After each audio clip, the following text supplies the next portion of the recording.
اعوذ باللہ من الشیطان الرجیم بسم اللہ الرحمن الرحیم۔ قرآن مجید میں کل 114 صورتیں ہیں اور 114 صورتوں کے اندر سب سے سخت ترین عذاب یا جہنم کی سب سے سخت ترین ڈسکرپشن اگر کسی صورت میں دی گئی ہے تو وہ 104 نمبر صورت سورۃ الہمزہ ہے۔ جہنم کا عذاب سنتے ہی عام طور پہ ذہن میں یہ آ جاتا ہے کہ ہو سکتا ہے شرک کے اوپر ہو، بدکاری کے اوپر ہو، چوری کے اوپر ہو، سود کے اوپر ہو، لیکن حال یہ کہ اس صورت میں ایسی کسی چیز کا ذکر نہیں بلکہ ان دو باتوں کا ذکر ہے جو عام طور پر آج کل ہمارے معاشرے میں سوئی ڈش کی طرح کی جاتی ہیں، اور وہ ہے ویل لکل ہمزۃ لمزہ، تباہی بربادی ہلاکت ہے ہر ہمز اور لمز کرنے والے کے لیے۔ ہمز اور لمز کے مفسرین کرام نے مختلف معنی لکھے ہیں۔ وہ لکھتے ہیں ہمز کے 4 معنی ہیں۔ نمبر 1، یہ کسی انسان کے پیٹھ پیچھے اس کے عیب گنوانا، اس کی برائیاں گنوانا، وہ فلانا وہ کیا نالائق ہے، وہ کیا نکما ہے، وہ کیا سفارشی ہے، اس کو تو بات کرنے اور کپڑے پہننے کا ڈھنگ سنگ ہی نہیں آتا۔ دوسرا معنی لکھا ہے ہمز کا کہ لوگوں کا پردہ نہ رکھنا، لوگوں کا پردہ چاک کرنا۔ اگر کسی کا کوئی سیکرٹ، کوئی راز آپ کو معلوم ہو جائے، فوراً پبلکلی سب کو بتا دینا، او فلانے کی بات پتہ لگی ہے، اس کی منگنی ٹوٹ گئی ہے، اس کا تو چکر چل رہا ہے فلانے کے ساتھ، وہ تو ایگزام میں فیل ہو گیا ہے۔ اور نمبر 3 یہ کہ دوسروں کی عزت اور اس کی ساخت کو نقصان پہنچانا۔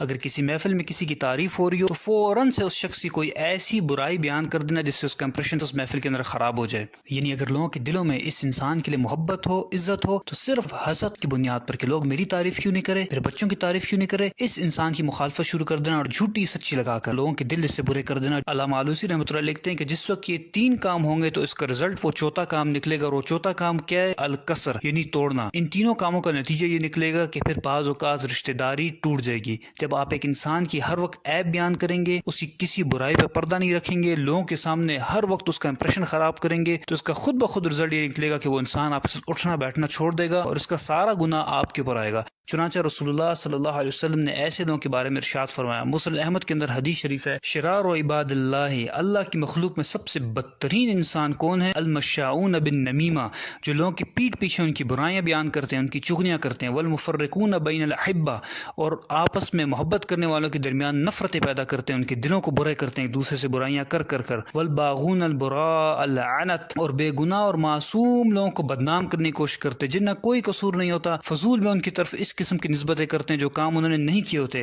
اور ایک روایت میں تو یہاں تک آیا کہ یحشرہم اللہ فی وجوہ الکلاب، اللہ تعالیٰ ان کے چہروں کو کتے کی طرح بنا دے گا قیامت کے دن۔ اور دوسرا لفظ اس آیت میں ذکر ہوا ہے وہ ہے لمز۔ مفسرین کرام لکھتے ہیں کہ ہمز کا معنی تو 4 کام کسی کے پیٹھ پیچھے کرنا، لیکن لمز کا معنی یہ ہے کہ کسی انسان کے روبرو اس کے سامنے 3 کام کرنا۔ نمبر 1 یہ کہ بات بات پر اس کو تانے دینا، تمہیں تو کچھ آتا ہی نہیں ہے، تم سے تو کوئی خیر کی توقع ہے ہی نہیں، کبھی کوئی کام تم نے ڈھنگ کا کیا ہے۔ نمبر 2 یہ کہ اس کو لوگوں کے سامنے ذلیل کرنا، اور نمبر 3 یہ کہ اس کا محفل میں مذاق اڑانا، منہ سے اشاروں سے اس پہ ٹانٹ کرنا، اس کی شکل صورت کا مذاق اڑانا، اس کے کپڑوں کا لباس کا مذاق اڑانا۔ رسول اللہ صلی اللہ علیہ وسلم نے اس قسم کے لوگوں کے بارے میں ارشاد فرمایا کہ مررت بقوم، معراج کے موقع پر مجھے ایک قوم دکھائی گئی، اسفار من نحاس، ان کے ناخن نوکیلے تانبے کے بنے ہوئے تھے، یخمشون وجوہہم وصدورہم، اور وہ اپنے ناخنوں سے اپنا منہ بھی کھرید رہے تھے اور اپنے سینے کو بھی نوچ رہے تھے۔ میں نے پوچھا کہ یہ کون لوگ ہیں جو اتنی تکلیف میں ہیں؟ مجھے بتایا گیا کہ یہ آپ کی قوم کے وہ لوگ ہیں جو لوگوں کے پیٹھ پیچھے ان کے عیب بیان کرتے تھے، اور یقعون فی اعراضہم، اور یہ لوگوں کی عزت اور آبرو سے کھیلا کرتے تھے۔ اور جب ہماری فرینڈز اینڈ فیملی گیدرنگز ہوتی ہیں، اور واٹس ایپ، فیس بک، سوشل میڈیا پر جو فرینڈز اینڈ فیملی گروپس بنے ہوتے ہیں، وہاں پر دوسرے کا مذاق اڑایا جاتا ہے، ایک دوسرے کو ذلیل کیا جاتا ہے، اور ہم کیا کہتے ہیں؟ ہم تو شغل لگا رہے ہیں،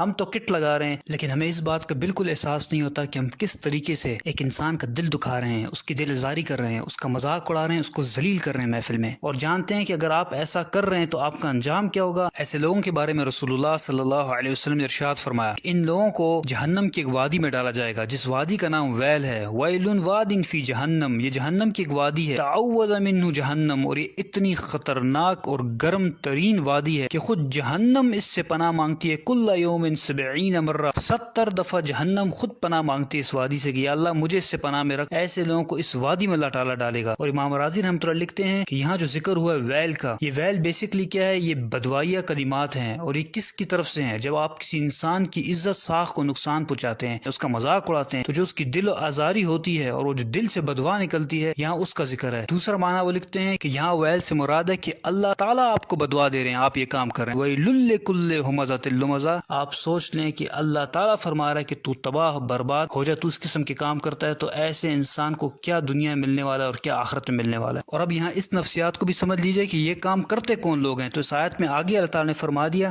الذی جمع مالا وعددہ یحسب ان مالہ اخلدہ، وہ لوگ جو مال جمع کر کر کے رکھتے ہیں اور سمجھتے ہیں کہ ان کا مال باقی رہے گا۔ یعنی کیا معنی ہوا؟ معنی یہ ہوا کہ وہ لوگ جو آپ کے فرینڈز فیملی سرکل کے اندر آپ کے مقابلے میں اسٹیٹس میں زیادہ ہیں، تعلیم میں زیادہ ہیں، مال و دولت میں زیادہ ہیں، ان کا بیک گراؤنڈ زیادہ مضبوط ہے، تو پھر ایسے لوگ خود بخود اپنے آپ کو سپیریئر سمجھتے ہیں۔ جب یہ سپیریئر سمجھتے ہیں تو پھر یہ آپ کو حقیر سمجھتے ہیں اور آپ کو ذلیل کرتے ہیں، آپ کا مذاق اڑاتے ہیں۔ اور معذرت کے ساتھ ان لوگوں سے زیادہ قصور ان لوگوں کا ہے جو لوگ ان کے اندر گھسے بیٹھے رہتے ہیں ہر وقت، جو ان کو ہر چیز میں اپنا بڑا بناتے ہیں۔ جب یہ لوگ ان کو بڑا بناتے ہیں تو ان کو موقع ملتا ہے کہ اس قسم کے کام کرتے ہیں۔ اور امام رازی رحمۃ اللہ علیہ ان پالشی اور چاپلوس قسم کے لوگوں کے بارے میں لکھتے ہیں کہ جس وقت ان امیر لوگوں سے یہ اٹھ کر جاتے ہیں تو یہ امیر لوگ ان کے پیچھے بھی ہنستے ہیں، اور یہی ان کی سزا کے لیے کافی ہے۔ اور یاد رکھیں کہ یہ دنیا میں سزا ہے، لیکن آخرت میں ان کو بھی اتنی ہی سزا ملے گی جتنا کہ مذاق اڑانے والے امیر لوگوں کو سزا ملے گی۔ اور آخر میں اللہ تعالیٰ سے دعا ہے کہ اللہ تعالیٰ ہمیں زبان کے شر سے بچائے، اور اب تک جو بھی زیادتی ہم سے ہوئی اللہ تعالیٰ اس میں معاف فرمائے اور ہمیں سچی توبہ کرنے کی توفیق عطا فرمائے۔ سب سے دو درخواستیں ہیں، ایک دو نفل پڑھیں اور اللہ تعالیٰ سے معافی مانگیں،